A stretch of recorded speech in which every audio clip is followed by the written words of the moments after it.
हर हर महादेव दोस्तों। तो देखते हैं आज जिस गुरुजी ने नारी के क्या ऊपर उपाय बताया है। पितरों की छाया होती है, घर के बुजुर्गों की, घर के पूर्वजों की छाया होती है, ध्यान देना, वही व्रत श्रेष्ठता से कर पाती है। व्रत की श्रेष्ठता उसमें अपने आप आ जाती है। अगर अगर उसके साथ में अगर पितरों की कृपा है, तो पूर्वजों का अगर आशीर्वाद है, तो व्रत वो अच्छे से कर सकेगी।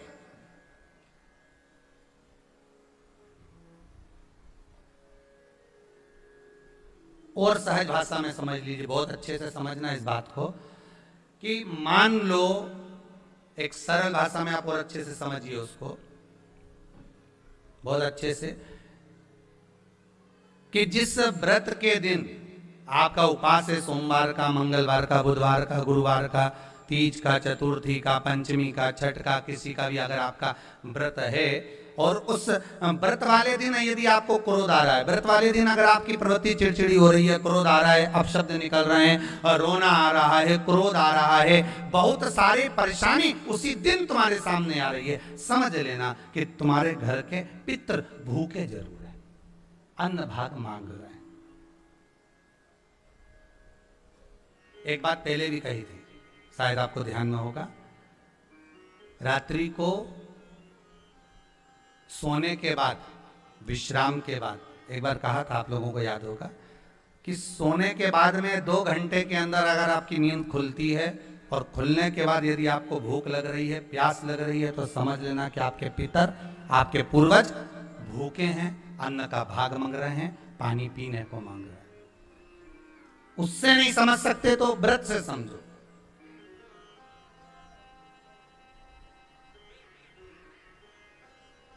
व्रत से समझ लो। मान लो आपने व्रत किया और आपकी प्रवृत्ति चिड़चिड़ हो रही है, क्रोध आ रहा है, अपशब्द निकल रहे हैं, ताने निकल रहे हैं, या कोई कुछ कहकर चले गया, और आपकी आंखों में अश्रु भर रहे हैं, आपकी आंखों में आंसू आ रहे हैं, तो वो श्रेष्ठ व्रत नहीं हो सकता, उसमें दुख है।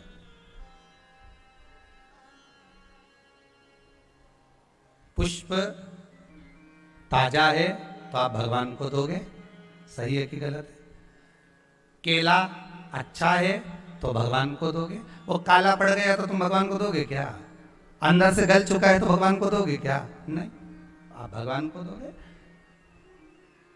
कोई फल ताजा है तो आप भगवान को दे दोगे, कोई पुष्प ताजा है, अच्छा है, तो आप भगवान को दोगे। अगर पुष्प मुरझा गया तो भगवान को दोगे क्या? पुष्प बेकार हो गया तो भगवान को दोगे क्या? नहीं। उसी तरह व्रत होता है, उसी तरह हमारा व्रत है।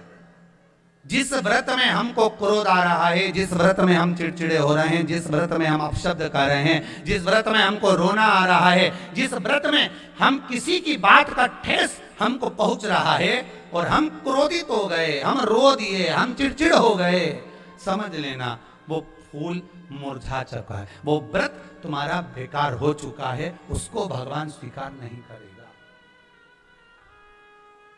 और जिस व्रत में आपके चेहरे पर प्रसन्नता, हम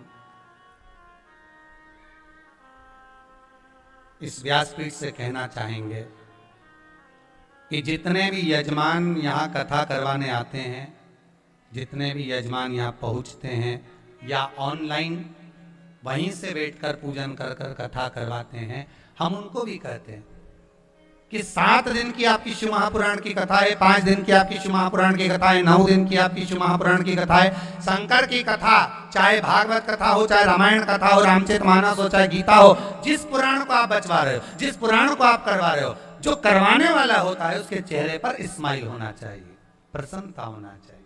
क्यों? क्योंकि इस पुराण को आप अकेले नहीं सुन रहे, इस पुराण को आपके पितृ लोक में विराजमान पितृ पूर्वज भी श्रवण कर रहे हैं। जितनी आपकी चेहरे पर प्रसन्नता होगी, उतनी आपके पूर्वज भर भर कर आशीर्वाद देंगे। 7 दिन तक, जब तक आप कथा का रसस्वादन कर रहे हो, कथा श्रवण कर रहे हो, 7 दिन तक आपके चेहरे पर अगर प्रसन्नता है तो पूर्वजों का आशीर्वाद आप पर बना हुआ। कोठारी नगर, जलगांव, जिला जलगांव, फोन नंबर मेरा ये है। कहीं बैठी हो तो हाथ हिला सकती हैं। अगर कहीं बैठी हो, भाग्यश्री शंकर श्री, कोठारी नगर, जलगांव, जिला जलगांव, फ़ोन नंबर ये है। पत्र आप लोग टीवी पर हमारे साथ में पढ़ सकते हैं। अगर कहीं बैठी हो तो हाथ हिला सकती हैं। गुरुजी, मैं जलगांव की रहने वाली हूँ। आप कहते हैं सारी समस्या का हल एक लोटा जल है। गुरुजी, शिव जी को एक लोटा जल चढ़ाने का क्या महत्व है, इसका मैं वर्णन करूं। मेरे पति 18 साल से शराब के व्यसन में थे। मेरे पति व्यसन के कारण घर में इतना ज़्यादा लड़ाई झगड़ा होता था कि मुझे और मेरे बच्चों को खाना भी नसीब नहीं होता था। मैं बहुत दुखी हो गई थी। एक दिन मेरी सहेली ने बताया कि टीवी पर सीहोर वाले महाराज की कथा आती है, तो कथा सुनना चालू कर और शिवजी के मंदिर में एक लोटा जल चढ़ाना चालू कर। मेरी सहेली कहती थी, हम तो बाबा के भरोसे चलते हैं, तू भी बाबा के भरोसे। और बाबा दिल से प्रार्थना कर। मैंने बाबा को जल चढ़ाना प्रारंभ करा, बाबा से प्रार्थना करना प्रारंभ करी। एक लोटा जल चढ़ाती, जल लाकर उनको देती, बेलपत्र चढ़ाती, उनके पास रख देती। मैं बाबा का क्या गुणगान करूं गुरुदेव, बाबा सही में बाबा है, मेरे दुख का निवारण कर लिया। आप कहते हो मार्ग वही बताता है, उसने मार्ग बताया और मेरे पति ने डर कर लिया कि मैं शराब नहीं पीऊंगा। बाबा की मैं कृपा का क्या वर्णन करूं। पशुपति नाथ का केवल तीसरा सोमवार था और मेरे पति ने खुद कहा कि मैं अब नशा करना छोड़ देता हूं। उसके बाद आज तक उन्होंने मदिरा को हाथ नहीं लगाया। मैं बाबा को यहाँ प्रणाम करने आई हूँ। ये शिव तत्व बधाई है। कौन मार्ग बताए? मेरा नाम लव कुमार कन्नौजिया है। मैं दिल्ली के चांदनी चौक क्षेत्र का निवासी हूँ। मेरी आयु 42 वर्ष है। कहीं बैठे हैं कन्नौजिया जी? मेरा नाम लव कुमार कन्नौजिया है। मैं दिल्ली के चांदनी चौक क्षेत्र का निवासी हूँ। मेरी आयु 42 वर्ष है। मेरा मोबाइल नंबर ये है। मैं धोबी हूँ, मैं जाति से धोबी हूँ। कपड़े धोना, कपड़े पर प्रेस करना, इस्त्री करना, कपड़े पर ड्राई क्लीन करना और लोगों के घर से कपड़े लाकर धोना, ये मेरा काम है। मैं सुनील मुसेपुर जी को, जजमान जी को धन्यवाद देता हूं कि हमारे क्षेत्र में गुरुजी आप कभी नहीं आए थे, पर सुनील भैया आपको लेकर आए हैं। मैं उनको धन्यवाद दे रहा हूं। सुनील जी, एक बात तो है, आपने कईयों के दिल पर राज कर लिया। ये कथा का आयोजन कराकर आपको बहुत बहुत साधुवाद, बहुत बहुत बहुत। और बाबा अगर ऐसी कृपा बनाकर रखे ना, तो ऐसे सत्कर्म करते रहना। देवादिदेव महादेव आपके ऊपर ऐसी कृपा बना। मैं जात का धोबी हूं, कपड़ों पर प्रेस करना, कपड़े धोना। कहीं बैठे हैं श्री लव कुमार कन्नौजिया जी, दिल्ली के चांदनी चौक क्षेत्र के निवासी हैं। मेरी आयु 42 वर्ष। कहीं बैठे हो तो हाथ हिला सकते हैं। मैं धोबी हूं, कपड़ा धोना, प्रेस करना मेरा काम है। गुरुदेव, बहुत संघर्ष में जिंदगी चल रही है, कोई साथ देने वाला नहीं था, तब आपकी शिव पुराण ने मेरा साथ दिया। आपने भारत देश की मातृभूमि के कण कण को शंकर बना दिया, एक एक कंकर को शंकर घोषित कर दिया।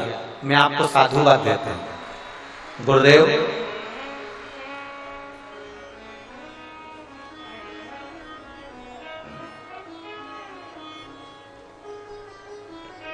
मेरा काम धंधा सही नहीं चल रहा था, तब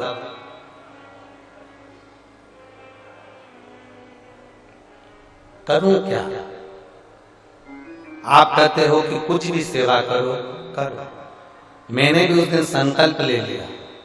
आप एक लोटा जल का वर्णन करते हो, सारी समस्या का हल एक लोटा जल। मैंने भी बाबा से प्रार्थना करी, अगर मेरा धंधा चल गया और मेरा काम चल गया ना, तो मैं उसका एक अंश निकालकर जनमानस की सेवा करूंगा। अब सेवा करूं, परंतु आप कहते हो ना गुरुजी, भगवान कहते हैं पहले कर तो मैं तुझे दूं। अब मेरे पास में इतना पैसा तो नहीं था, पर मैं सोच रहा था, तभी किसी ने आकर मेरे दुकान पर कपड़े का बंडल रख दिया और कहा इसको धोना भी है, ड्राई क्लीन भी करना है और प्रेस भी करना है। उसकी कीमत कम थी, पर उस कपड़े की कीमत उस सेठ जी ने मुझे 4 गुना ज्यादा दे दी। गुरुदेव, लोग सत्यनारायण की कथा में सुनते हैं कि लकड़ी की कीमत ज्यादा मिली थी, मेरे भोलेनाथ ने मुझे कपड़े की कीमत ज्यादा दी। और मैं बाबा का क्या गुणगान करूं गुरुदेव। बाबा की कृपा से जो मुझे पैसा मिला उसका मैंने कागज छपाया, जो कागज मैंने इस पत्र के पीछे लगाया,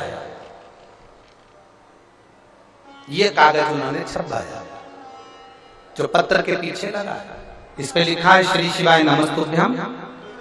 आज के समय को देखते हुए मानव जीवन को कितना भी कष्ट हो, अगर वो एक लोटा जल भगवान शंकर को समर्पित करता है तो उसका सब काम होता है। गुरुदेव, मैंने ये कागज छपाया और इस कागज को छपाकर दिल्ली के बहुत सारे मंदिरों में लगा दिया। बाबा का मैं क्या गुणगान करूं। मैंने तो कागज लगाया था मंदिरों में और बाबा ने कृपा कर दी, भंडार भर दिया मेरा। मैं बाबा की कृपा का क्या गुणगान करूं। आज मेरे खुद बाबा की कृपा से 3-3 शॉप बाबा ने बना दिए। ये शिव कृपा है। केवल पर्चा लगाया श्री शिवाय नमस्तुभ्यम, सारी श्री शिवाय नमस्तुभ्यम। दोस्तों, तो आज गुरुजी का वीडियो देखकर आप लोगों को कैसा लगा कमेंट करके बताइए। और पितृपक्ष के बारे में गुरुजी ने जो जानकारी दी है, क्या आपके साथ भी कभी ऐसा हुआ है, तो आप मुझे ज़रूर से कमेंट करके बताइएगा। और वीडियो को ज़्यादा से ज़्यादा फैमिली और फ्रेंड्स में शेयर करिए ताकि वो भी ये जानकारी ले सके। और चैनल को सब्सक्राइब करके दोस्तों रख लीजिएगा ताकि आने वाले वीडियो की नोटिफिकेशन आप लोगों को मिलती रहे। तो बोलते हैं जोर से वापस से सब बोलिए मिलके, हर हर महादेव।